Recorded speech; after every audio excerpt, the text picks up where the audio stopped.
পুজোর পরেই দেশ জুড়ে এসআইআর শুরুর ভাবনা। উৎসবের মরশুম শেষ হলে আগামী মাস থেকে পশ্চিমবঙ্গ সহ গোটা দেশে ভোটার তালিকার বিশেষ নিবিড় সংশোধনের অর্থাৎ এসআইআর এর প্রক্রিয়া শুরু করে দেওয়ার কথা ভাবছে জাতীয় নির্বাচন কমিশন।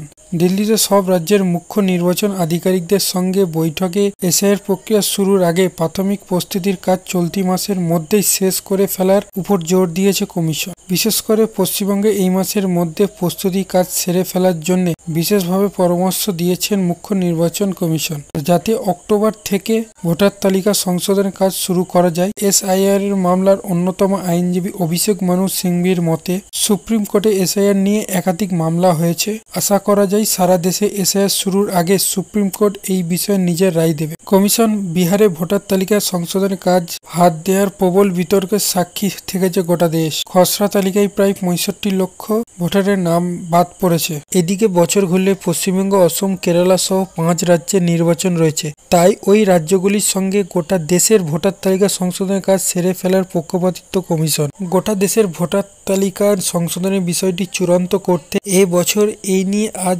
তৃতীয়বার রাজ্য নির্বাচন আধিকারিকদের সঙ্গে বৈঠকে বসে কমিশনের ফুল বেঞ্চ। পশ্চিমবঙ্গের পক্ষে ওই বৈঠকে উপস্থিত ছিলেন রাজ্যের মুখ্য নির্বাচন আধিকারিক মনোজ আগরওয়াল। বৈঠকে 30 সেপ্টেম্বরের মধ্যে এসআইআর সংক্রান্ত যাবতীয় প্রস্তুতি শেষ করার নির্দেশ দিয়েছে কমিশন। চলতি মাসের মধ্যেই শেষ করতে হবে ম্যাপিং, যাতে 2002 সালে এসআইআর তালিকার সঙ্গে মিলিয়ে দেখা হবে চলতি বছর ভোটার তালিকা। চিহ্নিত করতে হবে উভয় তালিকার মিল থাকা নামগুলিকে। পশ্চিমবঙ্গের তরফে বলা হয়, রাজ্য সেপ্টেম্বর শেষ সপ্তাহ থেকে অক্টোবরের প্রথম সপ্তাহ পর্যন্ত দুর্গাপুজোর কারণে একাধিক ছুটি রয়েছে, তাতে কাজ ব্যাহত হওয়ার সম্ভাবনা। সে কারণে বাড়তি সময় আবেদন জানান রাজ্যের প্রতিনিধি। কমিশন শীর্ষ আধিকারিকরা বিষয়টি শুনলেও কোনো মন্তব্য করতে চাননি। বৈঠকে কমিশনের তরফে ভোটারেরা যাচাইয়ের জন্য দেখাতে পারেন এমন নথির একটি তালিকা প্রস্তুত নির্দেশ দিয়েছে, যেগুলি হবে মূলত স্থানীয় প্রশাসন সূত্রে প্রদত্ত শংসাপত্র, যার সরকারি মান্যতা রয়েছে। তাছাড়া জনজাতি এলাকা, পর্বত এলাকা বাসিন্দাদের বেশ কিছু শংসাপত্র দেওয়া হয়, সেগুলিকে তালিকাভুক্ত অন্তর্ভুক্ত করাতে বলা হয়েছে। এছাড়াও এসআইআর যাতে একজন যোগ্য ভোটারও বাদ না যান তার উপর জোর দিয়েছে কমিশন। তেমনি একজন বিদেশি নাগরিক যাতে স্থান না পান তা নিশ্চিত করতে বলা হয়েছে সব রাজ্যের আধিকারিকদের। যেহেতু তালিকা ডিজিটাল পদ্ধতিতে তৈরি হবে, সেজন্য ডেটা এন্ট্রি অপারেটরদের জরুরি যাবতীয় প্রশিক্ষণ যাতে হয় তা নিশ্চিত করতে বলা হয়েছে।